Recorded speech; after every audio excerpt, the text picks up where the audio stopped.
Vegan in Montenegro? Don't sweat it. This guide will help you get through your trip. 70% of Montenegro is Orthodox, which is great news for vegans because a large part will fast animal-free.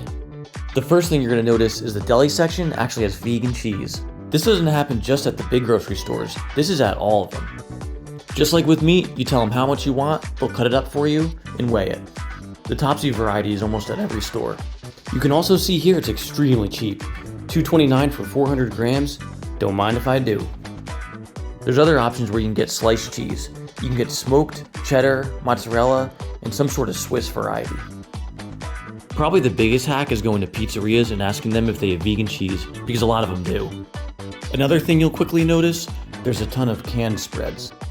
You can usually spot the vegan ones because they're in the green containers.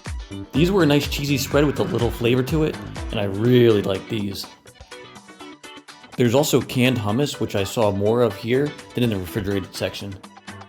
If it wasn't obvious, I made a lot of sandwiches with all these spreads, and here you can see the pate.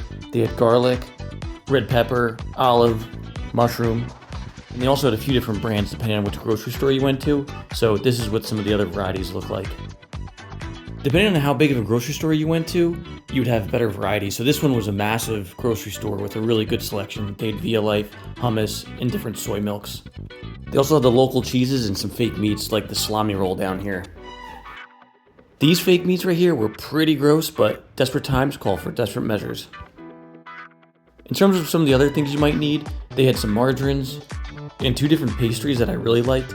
This one had a cherry inside of it, which was nice for dessert, and this one had spinach in it, which was really delicious.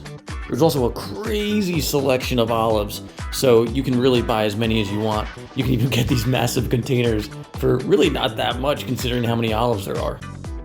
I'm usually not that big of a fan of these dried soy chunks, but I was in desperation mode, so I bought some of these and tried them out.